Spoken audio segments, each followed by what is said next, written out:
వాటి short term తాత్కాలికమైన ఆనందం కోసం మేము చేయదలుచుకోవాలి. Whatever YSRCP stands for, అలాగే వాట్ ఎవర్ జగన్మోహన్ రెడ్డి గారు స్టాండ్స్ ఫార్, ఆయన దేనికోసం అయితే నిలబడ్డారు ఆ మాట చేత రెండు కూడా ఒకేలాగే 5 ఏళ్ల పాటు పాలన అందించారు. ఇంకా తర్వాత మేము ప్రజల తీర్పు కోసం ప్రజల దగ్గరికి వెళ్ళాం. మేము ఎప్పుడూ అంటుంటాం కదా, డిసిప్లిన్ స్టూడెంట్, హార్డ్ వర్కరు, పరీక్షకు చదివేటప్పుడు ఎప్పుడు పరీక్ష పెట్టినట్టు సిద్ధంగా ఉంటాడు.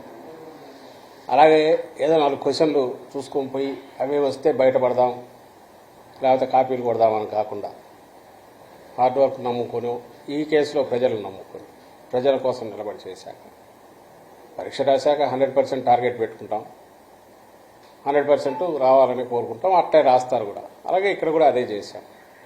అందువల్ల ఈ ఊహాగానాలకో లేకపోతే బెట్టింగ్ల గురించో ఇంకొక ఏదో సోషల్ మీడియాలో సర్క్యులేట్ చేసుకోవడము క్రియేట్ చేసుకున్న దానివల్ల ఏం ఫలితం ఉంటుంది అని అనుకోవట్లా. దానివల్ల ఆ తాత్కాలిక ఆనందం పొందాలని వాళ్ళు అనుకుంటే వాళ్ళు అనుకోండి, మేమైతే వాటి వరకు పోదలుచుకోవాలి.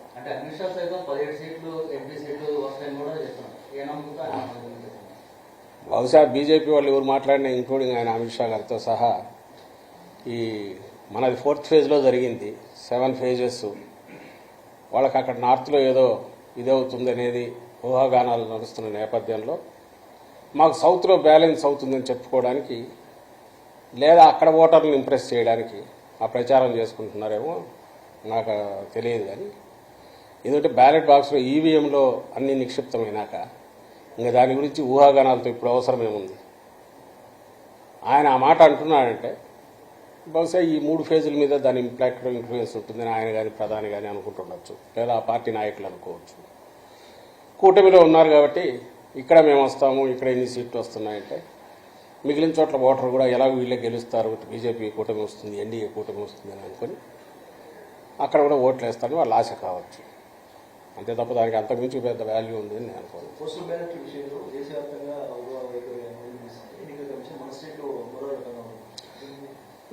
దాని మీదనే రిప్రజెంట్ చేశాం. ఎప్పుడు లేనిది ఈసారి టీడీపీ వాళ్ళు పోస్టల్ బ్యాలెట్ అనగానే ఉద్యోగులంతా జగన్మోహన్ రెడ్డి గారికి వ్యతిరేకము, లేదా వైఎస్ఆర్సీపీ వ్యతిరేకం, వాళ్ళ కాకులు లెక్కలు వేసుకొని ఉద్యోగులు అనేవాళ్ళు ఈ సమాజంలో భాగము, వాళ్ళు అట్టడి వర్గాల నుంచి వచ్చింటారు, వాళ్ళ కుటుంబాలకు సంబంధించిన వాళ్ళు, స్నేహితులు, బంధువులు, వాళ్ళు వ్యవసాయదారులు, లేదా ప్రభుత్వం బెనిఫిట్స్ పొందుతున్న వాళ్ళు, అన్నీ ఈ సొసైటీలో పార్ట్గా ఒక ఉద్యోగి అయినా ఈ రియాక్ట్ అవుతాడు తప్ప ఉద్యోగి అనేది క్లాస్ కాదు, అది ఒక క్యాస్ట్ కాదు. అయినా సరే వాళ్ళకు ఒకటి ఇమేజ్ క్రియేట్ చేసుకుని ఉద్యోగులంతా దీనికి వ్యతిరేకంగా కాబట్టి పోస్టల్ బ్యాలెట్లో ఏదో చేస్తారని దానికి తగినట్టు గతంలో ఎప్పుడు లేదు, బహుశా ఏ పార్టీ కూడా అడగదు. ఆ బ్యాలెట్ అనేది ఉంటే చాలు, మిగిలిన ఏది అక్కర్లేదంటూ కూడా ఈ మధ్య రిప్రజెంటేషన్లు ఇచ్చినట్టున్నారు ఆ ఆశతో. కానీ అది చల్లదు. యాక్చువల్ 19లో అట్లా చూసుకుంటే నాకు గుర్తుండి మా గుంటూరులోనే 6,000 7,000 postal ballot out right cover మీద నంబర్ లేదని రిజెక్ట్ చేసినట్టు నాకు గుర్తు, సీరియల్ నెంబర్ లేదని. అట్లా కూడా చేశారు. ఈసారి ఏమో ఏది వద్దని వాళ్ళే అడుగుతున్నారు. ఈసీఐ ఏ గైడ్ లైన్స్ ఇచ్చినా దేశం అంతా ఎట్టుంటే అట్లా ఫాలో అయితే సరిపోతుంది. మాకైతే దాని మీద ఎలాంటి ప్రత్యేకమైన కోరిక లేదు. అయితే దేశం అంతా ఉన్నది ఇక్కడ ఫాలో కమ్మంటున్నాం. ఇక్కడ ఏదో వేరే డిఫరెంట్గా ఉన్నది, దాని మీద రిప్రజెంటేషన్ కూడా ఇచ్చాం. అది తీసి, ఎందుకంటే that కాంట్రావిన్స్ the spirit of ECI ఇచ్చిన దాన్ని కాబట్టి దాన్ని తీసేయమని అడిగాము. అట్లా చేయకుండా ఉంటే బాగుండేది. మరి ఎందుకు చేశారో వాళ్ళే ఈసీఐ చెప్పాలి.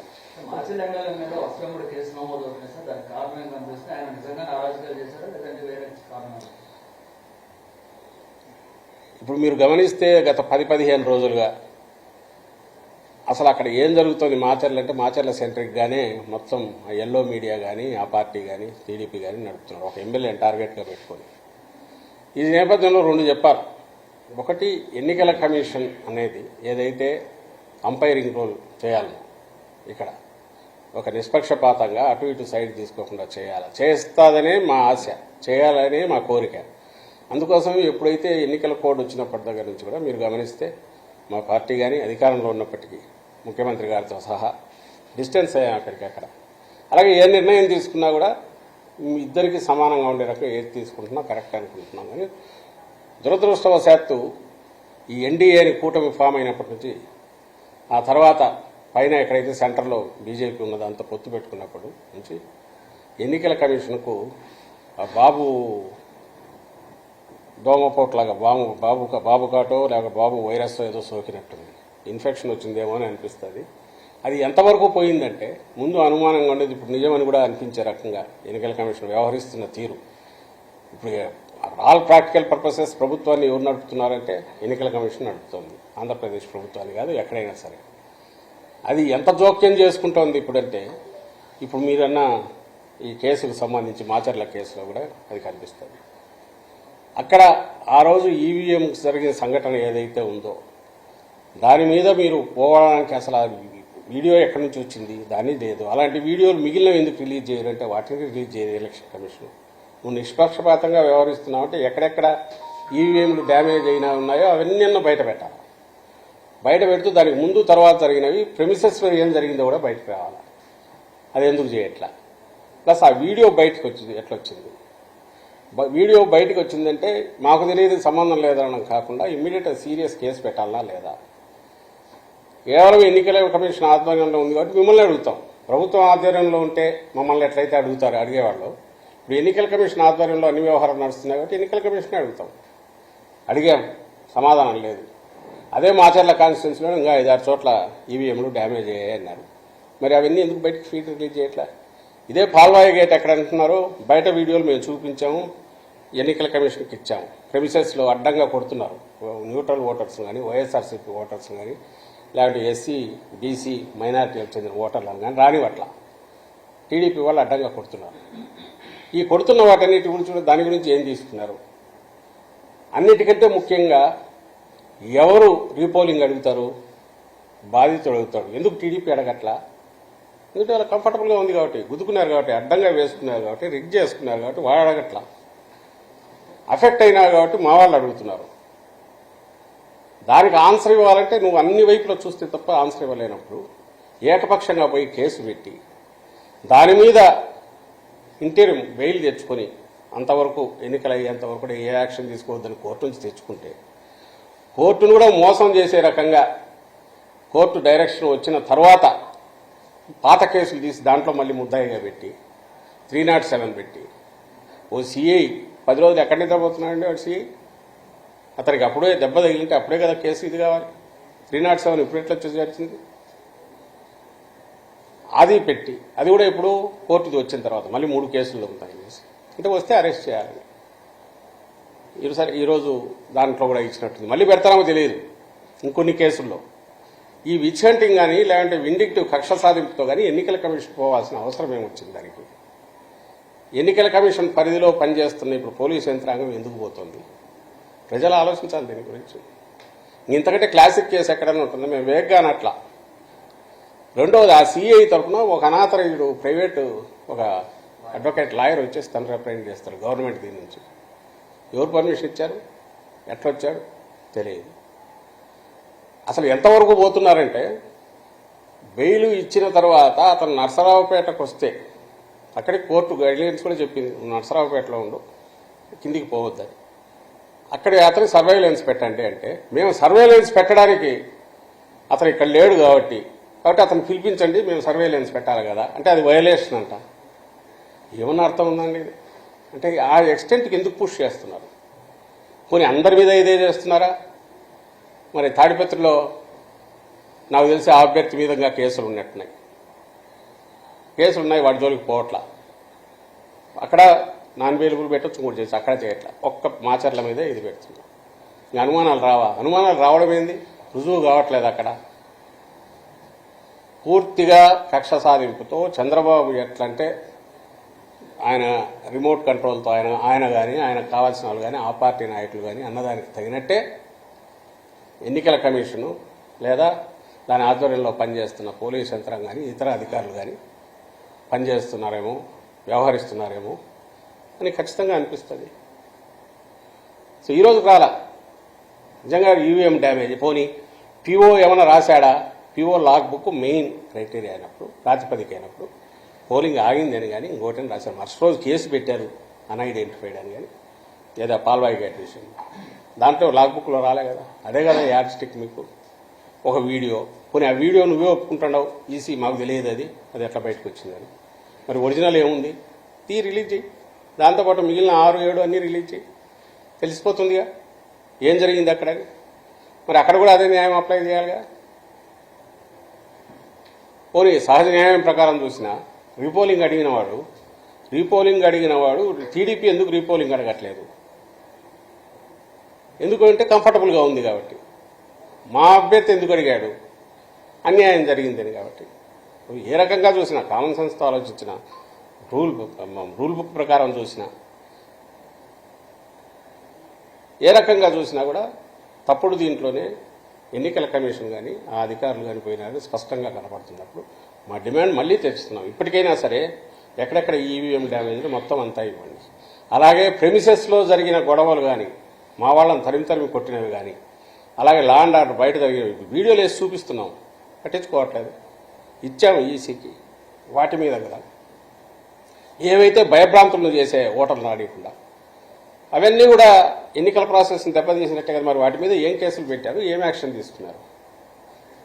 సో ఇవన్నీ, ఈ ప్రశ్నలన్నింటికీ ఎలక్షన్ కమిషన్ ఆన్సర్ ఇవ్వాల్సింది. ఏదైతే నేను ఇంతకుముందు అన్నట్టు ఇన్ఫెక్ట్ అయిందో బాబు వైరస్తో, అది ఆన్సర్ ఇవ్వాల్సిన బాధ్యత దాని మీద ఉందని మేము అనుకుంటున్నాం.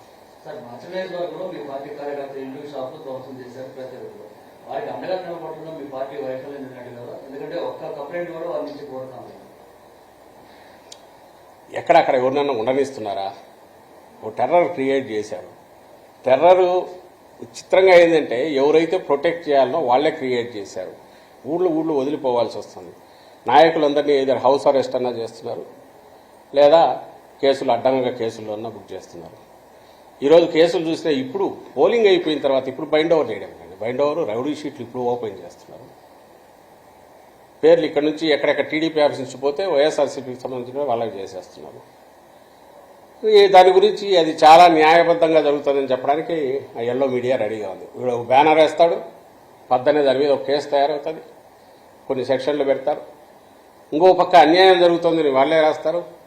మీరు ఇంతకుముందు అడిగిన దాంట్లో కార్యకర్తలను పట్టించుకొని వైఎస్ఆర్సీపీని కూడా వీళ్ళే రాస్తారు.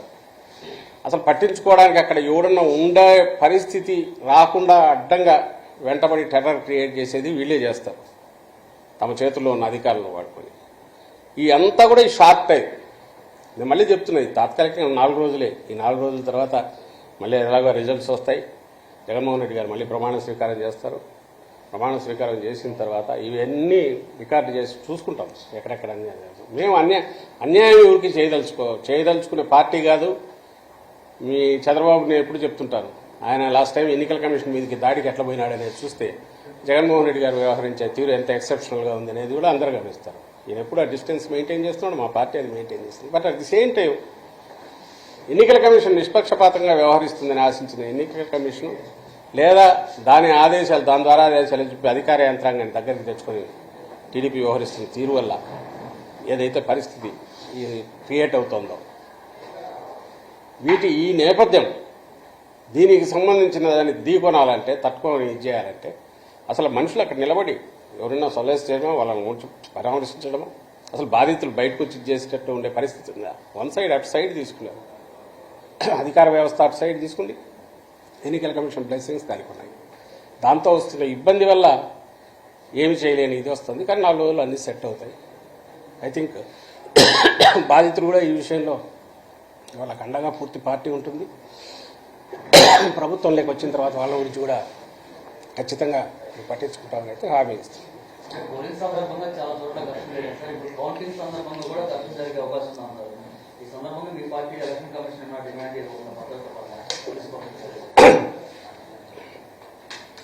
మళ్ళీ చెప్తున్నాం,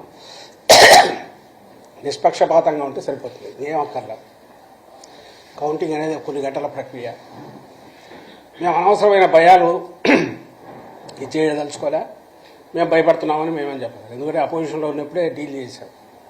ఇప్పుడు ప్రాబ్లం ఏమొస్తుందంటే, పేరుకు అధికారంలో ఉన్న పార్టీ లాగా ఉంటుంది, అధికారులేమో ఎన్నికల కమిషన్వి. ప్రతిదాన్ని ఏదన్నా నువ్వే అధికారంలో ఉన్నావు కదా అనడానికి, జనమన్నా అనుకోవడానికి ఒక అవకాశం ఉంటుంది. కానీ ఇక్కడ పరిస్థితి చూస్తే మాత్రం అట్లా లేదు. అపోజిషన్లో ఉన్న దానికంటే కూడా ఇంకా అన్యాయంగా తయారైంది. కేవలం వ్యవస్థలను మేనేజ్ చేయగలిగిన లక్షణం, ఆ వ్యవస్థలను మేనేజ్ చేయడం తప్ప ఏమీ తెలియని ఒక రాజకీయంగా కానీ లేదా ప్రజలతో డీల్ చేస్తే కానీ తెలియని చంద్రబాబు నాయుడు మన కర్మగాలి ఆయన సెంటర్లో ఉన్న పార్టీతో పొత్తు పెట్టుకోవడం, ఆయన పెట్టుకుని కూడా దీనికే ఉన్నట్టుంది.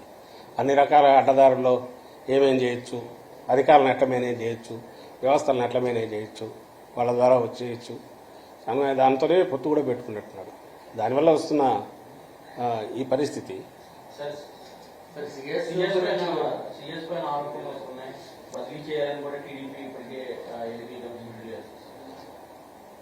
దాని తరఫున ఇప్పుడున్న పరిస్థితులు అంటే ఆయన చీఫ్ సెక్రటరీ గారు ఇప్పుడు ప్రభుత్వాన్ని ఆయనే లీడ్ చేస్తుంటారు. ఎందుకంటే ఎన్నికల కమిషన్ గైడ్ లైన్స్ ప్రకారం ఆయన ఉంటారు, వ్యవహారాలు నడుస్తుంటాయి. కానీ ఒక విషయం అయితే చెప్పదలుచుకున్నాం, మీరు గమనిస్తే చీఫ్ సెక్రటరీ గారి మీద ఆయన్ను తప్పించాలనే టార్గెట్తో 1-2 నెలల నుంచి ముందు ఎన్నికల కమిషన్ ఆయన కుమ్మక్కని రాశారు. మా సీఈఓను ఈయన కలిసి ఆయన మీదన ఈయన మీదన అది వాళ్ళే రాస్తారు. టెర్రరైజ్ చేసి సరైన మాట ఏంటంటే ఉగ్రవాదులు ఎట్లా చేస్తారో అట్లా టెర్రరైజ్ చేయడం, బెదరగొట్టడం, రౌడీ చేయడం, జులుం చేయడం. ఆ దెబ్బకు భయపడి అవతల దారిలోకి రావాలి. ఏదైనా వాళ్ళ మీద ప్రేమతోన్నా రావాలా, లేదా వాళ్ళ ముఠాలో సభ్యుడిగా వెస్టెడ్ ఇంట్రెస్ట్తో రావాలా ఆ పార్టీ టీడీపీ తరఫున, లేదా భయపడైనా కాళ్ళబేరానికి వచ్చి వాళ్ళు చెప్పినట్టు వినాలా. ఈ మూడు అది రాజకీయ పార్టీ లక్షణం కాదు. ఈ మూడు లక్షణాలతోనే బతికే పార్టీ వ్యవస్థలను మేనేజ్ చేయడం, వెస్టెడ్ ఇంట్రెస్ట్ ప్రొటెక్ట్ చేయడం, వాళ్ళ వెస్టెడ్ ఇంట్రెస్ట్ ప్రొటెక్ట్ చేయడం, చేసే రకంగా చూడడం, దారిలోకి రాని మీడియా పవర్ యూజ్ చేసి ఈ తమకున్న గోబెల్స్ ప్రచారం ఏదో దాంతో దెబ్బ కొట్టి కాళ్ళబేరానికి తెచ్చుకోవడం. వాడు ఎంత వాడైనా సరే మోడీకే దిక్కు లేదు, ఆయన్నే రోడ్డు మీద పడేసి ఆడుకున్నాడు చంద్రబాబు నాయుడు. అంత శక్తి సంపన్నులు వాళ్ళు చంద్రబాబు నాయుడు దాంట్లో. వీటితో బతుకుతున్న పార్టీ. లేకపోతే ఈ కేసులో ఆయన తరఫున మేము మాట్లాడాల్సిన అవసరం లేదు, అది రాజకీయ పార్టీ, ఆయన డిఫెండ్ చేసుకోవచ్చు, మా పరిధి కూడా కాదు. అయితే వాట్ ఈజ్ అపియరింగ్ ఆ మీడియాలో అది గమనించండి. చీఫ్ సెక్రటరీ 800 ఎకరాలు 600 ఎకరాలు 100 ల్యాండ్ గ్రాబింగ్ అని చెప్పి ఈరోజు పేపర్లలో వస్తాయి. ఈనాడులోనూ జ్యోతి రామోజీరావు రాస్తాడు, రాధాకృష్ణ రాస్తాడు. దాన్ని మరుసటి రోజు ఇంకోటి కూడా వైజాగ్లో ఒకటి ప్రెస్ కాన్ఫరెన్స్ పెడతాడు. ఆ సాయంత్రమో 18 మళ్ళీ టీడీపీ వాళ్ళు ఎలక్షన్ కమిషన్కు మిగిలిన వాటికి పిటిషన్లు పెడతారు. ఐ థింక్ కోర్టులో కూడా వేసింటారేమో, కోర్టులో కూడా ఒకటి వేసినా వేస్తారు. అంటే 18 వేస్తే రీడర్ కానీ వ్యూవర్ కానీ చూస్తుంటే ఒకేసారి అన్ని వైపుల నుంచి కమ్ముకొని అటాక్ చూశాక ఏమో నిజం ఉండకపోతుందా అని అనుకుంటారు.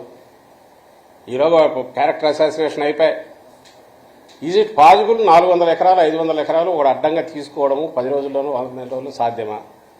సంబంధం లేదు. ల్యాండ్ టైటిలింగ్ యాక్ట్ పేరు మీద ముఖ్యమంత్రి మీ లక్షల ఎకరాలే స్వాధీనం చేసుకుంటాడన్న అలాంటి వాళ్లకు ఇది ఒక పెద్ద లెక్కలేక కదా, వాళ్ళు ఆరోపణలు అట్లాంటివి చేయొచ్చు, వైల్డ్ ఆరోపణలు. కానీ అది సాధ్యమా? ఒకటి.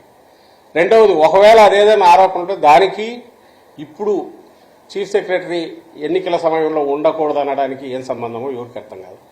వీళ్ళ డిమాండ్ అది ఉంది కాబట్టి ఈ కౌంటింగ్ మీద ఇది క్రియేట్ చేస్తాడు కాబట్టి ఈయన తప్పించాలని డిమాండ్. అసలు మోకాలకు బట్టతలకు కాదు, ఇంకా దేనికి కలుపుకోవాలని చూస్తున్నారో అర్థం కావట్లే. క్లాసిక్ ఇది ఒకటి. టీడీపీ అంటే అబద్ధాల మీదనో, అబద్ధాలను ఎందుకంటున్నామంటే జరిగిన దాన్ని బట్టి, ఆ ఆరోపణల గురించి వాటి గురించి కాదు. ఆరోపణ చేసావు బాగానే ఉంది, అది అక్కడ ఆగాలనా? కంక్లూజన్కి తీసుకెళ్తున్నారు. ఇమ్మీడియట్ ఈయన తప్పించండి అంటే నీకు టార్గెట్ ఏంది? చీఫ్ సెక్రటరీ ఆ వ్యక్తిని ఆ నుంచి తప్పించేసేయాలా? ఎందుకు? అల్టిమేట్ ఇది ఏం లేదు, మళ్ళీ ఆ వ్యవస్థ కూడా ఏదన్నా తన చేతుల్లోకి రావాలా? ఎన్నికల కమిషన్ నిష్పక్షపాతంగా ఉండి అది పనిచేస్తున్నప్పుడు, ఇక్కడ ఎవరున్నా కూడా చేయడానికి లిమిటెడ్ రోల్ కౌంటింగ్ వరకు ఏమీ లేనప్పుడు, నీకు ఏ పని లేనట్టు ఆఖరికి ఇప్పుడు దాని మీద కూడా పోయి అర్జెంటుగా ఒక వైల్డ్ ఆరోపణలు తీసుకొచ్చి వేసేసి ఆరోపణలు తాకుండా ఒక కంక్లూజన్కి వచ్చి ఇమీడియట్ తప్పించండి అని కూడా చేసి ఇంకా అక్కడికి పోయి ఇన్ఫ్లుయెన్స్ కూడా చేసే ప్రయత్నం చేస్తారు. నేను దీన్ని ఎందుకు చెప్తున్నానంటే వీళ్ళ క్యారెక్టర్ ఎట్లాంటిది, ఎంత క్రూరమైన దుర్మార్గమైన నీచమైన ఎక్కడికైనా ఏ లెవెల్ కన్నా పోతారు. ఎదుటివాడు టార్గెట్ పెట్టారంటే ఎట్ట కొడతారు అనడానికి ఇప్పుడు మాచర్ల ఇన్సిడెంట్ చూసినా, ఇక్కడ ఇప్పుడు సిఎస్ మీద చూసినా, ఈ ఈ కొద్ది కాలంలో, లేదా మీరు అన్నట్టు మేము స్వీప్ చేస్తున్నాము వచ్చిన వాళ్ళకి వాళ్ళు ఊరేగినా అన్నిట్లో అదే కనపడుతుంది, ఆ లక్షణమే కనపడుతుంది. ఐ థింక్ ఈ వారం రోజుల తర్వాత రాష్ట్రానికి ఈ పీడ పూర్తిగా విరగడవుతుందని మేము ఆశిస్తున్నాం.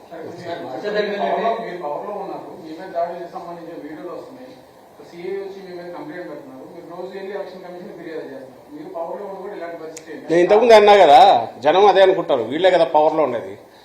ఎప్పుడైతే ఎన్నికల కోడ్ వచ్చినప్పటి నుంచి పొలిటికల్ ఇది తగ్గుతుంది, ఇంటర్వెన్షన్. ఎక్స్ట్రాడినరీ దీంట్లో ఇది ఒక న్యాచురల్ కెలామిటీస్ అప్పుడు ముఖ్యమంత్రి గారు ఏదైనా డైరెక్షన్స్ ఇస్తే వచ్చాము. కానీ for all practical purposes entire administration main ఇదంతా కూడా చీఫ్ సెక్రటరీ ఆధ్వర్యంలోనూ అడ్మినిస్ట్రేషన్ నార్మల్ రొటీన్ నడుస్తుంది. ఏదన్నా ఉంటే ఎలక్షన్ కమిషన్ గైడ్ లైన్స్ ప్రకారం నడుస్తుంది. సో పొలిటికల్ తగ్గుతుంది. చంద్రబాబు నాయుడు కావాల్సింది అదే, ఇది సపరేట్ కావాలి. ఎన్నికల కమిషన్ నిష్పక్షపాతంగా ఉంటే జగన్మోహన్ రెడ్డి గారికి అడ్వాంటేజ్ ఉంటుంది. కాబట్టి దాన్ని దారిలేకైనా తెచ్చుకోగలిగితే జగన్మోహన్ రెడ్డి గారికి ఎందుకు అడ్వాంటేజ్ అంటే వీ వాంట్ ఫెయిర్. ఇది మేము అపోజిషన్లో ఉన్నా, రూలింగ్లో ఉన్నా, ఇంకోటి ఉన్నా దాని ఏమంటాం అడిషనల్ మాకు అడ్వాంటేజ్ కావాలనో దాన్ని వాడుకోవాలని అయితే జగన్మోహన్ రెడ్డి గారు ఎప్పుడు అనుకోరు. అందుకే చెప్తున్నారు, కోర్టు వచ్చిన రోజు నుంచి డిస్టెన్స్ అయ్యాం. వీ ఎక్స్పెక్టెడ్ దాన్ని ఏమంటారు ఎన్నికల కమిషన్ ఆ నిష్పక్షపాతమైన అంపైర్ రోల్ ప్లే చేస్తుంది అనుకున్నాం. కానీ అది చేయకుండా తన సహజమైన స్టైల్లో చంద్రబాబు నాయుడు దాన్ని ఇన్ఫెక్ట్ చేశాడు. దాని ద్వారా వాటెవర్ తను అనుకున్నవి ఇవి చేయిస్తున్నాడు. లేకపోతే నేనే క్వశ్చన్ వేస్తున్నా, 10 రోజుల తర్వాత సిఐ అనేవాడు నాకు గాయం తగిలిన తలకని చెప్పి 307 అప్పటికప్పుడు ఇచ్చేసి ఓ మేమో ఇష్యూ చేసే ఇంకో ఎట్లా కేసు బుక్ చేస్తాడు, ముద్దాయిని ఎట్లా చేస్తాడు, ఇది సాధ్యమేనా? అందరికీ తెలుసు ఇది కావాలని కక్ష సాయంతో చేశారని. అది ఎప్పుడు చేశారు? ఈ కేసులో రిలీఫ్ ఇచ్చినారని. పాల్వాయి గేట్ కేసులో ఎప్పుడైతే కోర్టు రిలీఫ్ ఇచ్చిందో అప్పుడు ఇచ్చేశారు. ఇవన్నీ మోటివేటెడ్, క్యాల్కులేటెడ్గా, డెలిబరేట్, కోల్డ్ బ్లడెడ్ అటెంప్టా అవునా కాదా అని మేము అడుగుతున్నాం. ఇన్సిడెంట్స్ నుంచి మీరేమంటున్నారు? మీరు పవర్లో ఉన్నారు కదా అంటే, పవర్లో ఉన్నా మేము చేయము అట్లాంటివి, అలాంటి చేసే అలవాటు లేదు.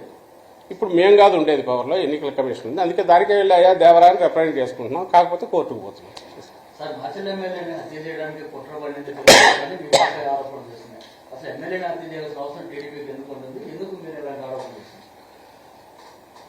ఇప్పుడు దేని నుంచి అయినా మేము ముందు నుంచి ఏది ఇలాంటివి మేము అలిగేషన్స్ చేయట్లా, లేదంటే ఎందుకు ఇట్లా జరిగింది అని అనట్లా. జరిగిన వరుసగా జరుగుతున్న ఇన్సిడెంట్స్ని బట్టి చూసి మాకు అనుమానం వస్తుంది, మేము అంటున్నాం. ఇప్పుడు ఎందుకు ఆయన అర్జెంటుగా ఆయన వచ్చిన వాళ్ళు ఏమవుతుంది నష్టం? ఒక క్యాండిడేట్ అభ్యర్థి, అవతల అభ్యర్థి ఎవరైతే నిజంగా హత్యలతోనే తప్ప వేరే రకంగా పేరు లేని అవతల అభ్యర్థి, టీడీపీ అభ్యర్థి అతనుంటే అతనికి ఏదైనా నోటోరిటీ అంటే ఏదైనా ఉందంటే హత్యల వల్ల ఉంది. 6 హత్యలో 7 హత్యలో ఏదో జరిగితే అడ్డంగా బస్సు ఆపి కోర్టుకు పోతున్నారు అన్యాయంగా చంపిన కేసు ఏదో ఉంది. అంతకుముందు ఎవరో తండ్రి కొడుకులు కూడా పొలాల్లో ఉంటే వాళ్ళని చంపారనేది ఇట్లాంటి కేసులు ఉన్నాయి. అలాంటి వాడిని తీసుకొచ్చిన చంద్రబాబు ఎందుకు తెచ్చింటాడు? ఒకటి, అతని మీద అతనికి ఫ్రీ హ్యాండ్ ఇచ్చే రకంగా ఇతన్ని పక్కకు తప్పించినప్పుడు, ఎవడైతే పార్టీ తరఫున మా పార్టీ తరఫున తప్పించాలనుకున్నప్పుడు ఖచ్చితంగా అతనికి తెలిసిన విద్య అదే కాబట్టి. రెండోది, మా తరఫున నిలబడిన పిన్నెల రామకృష్ణ అక్కడ నుంచి తప్పుకుంటే వాళ్ళకి ఫీల్డ్ ఓపెన్ అయిపోయి పూర్తి అవుతుంది కాబట్టి ఇవన్నీ చేస్తున్నారని అనుకోవాలి. ఇప్పుడు అమ్మారెడ్డికి ఆ విద్యనే తెలుసు కాబట్టి. ఇది ఎందుకు అనుకుంటున్నామంటే, అతన్ని ఎట్టి పరిస్థితుల్లోనూ ఇక్కడికి వస్తేనా ఇది చేయాలి, లేకుంటే రాకుండా పట్టుకునన్నా దూరంగా అన్నా పెట్టాలి ఎన్నికల ప్రాసెస్కు. అప్పుడు వాళ్ళు అనుకున్నట్టు నడుస్తుంది కదా. మీరే అంటున్నారు ఏదో అటాక్ జరిగితే బయటకు పోయిన వాళ్ళు కూడా రాలేదని. ఈ సిచ్యువేషన్ ఒక 5 రోజులు జరిగితే కౌంటింగ్ మీద కంట్రోల్ పూర్తి వస్తుంది. ఈ ప్రాసెస్లో ఎక్కడైనా ఇతను వస్తే అతన్ని కూడా చేసే సిచ్యువేషన్, అది కూడా మా మధ్య జరిగిన వాటిలోని మా మీదనే వేయగలిగిన సమర్థులు వాళ్ళు. అలిగేషన్స్ కూడా ఒకవేళ మా వారికి ఏదైనా జరిగినా కూడా జరిగిన ఇన్సిడెంట్స్ నుంచి మేము డెడ్యూస్ చేస్తున్నాం తప్ప ఏదో ఊహాజనితమైన వీటితో జరగట్లా. జరుగుతున్న ఇన్సిడెంట్స్ వాటి తీరు చూస్తే ఇది అనిపించట్లేదా అని ప్రజలను కూడా అడుగుతున్నాం, ప్రజలను ఆలోచించమంటున్నాం. ఇంత కక్ష సాధింపుతో ఇంత ఇదిగా ఒక వ్యక్తిని అసలు ఇక్కడ రానికుండా ఆపడము, లేదా వచ్చిన తర్వాత ఏదో రకంగా పట్టుకోవాలని 10 నిఘా బృందాలను పంపించి ఎక్కడెక్కడ ఏదో మర్డర్ కేసు కదా ఉన్నట్టు పంపడము, ఇవన్నీ దేన్ని సూచిస్తాయి? టెర్రరైజ్ చేసేదాన్ని దేన్ని సూచిస్తాయి అంటే, ఫెయిర్గా కౌంటింగ్ జరగడం వీళ్ళకి ఇష్టం లేదు. వీళ్ళ మర్డర్ రాజకీయాలను వ్యతిరేకించే వాడు ఒకడు ఉంటే వాళ్ళకి అడ్డం. సో అది ఎన్నికల పోలింగ్ ముందు చూపారు, పోలింగ్ రోజు చూపారు, ఇప్పుడు కూడా చూపుతున్నారు.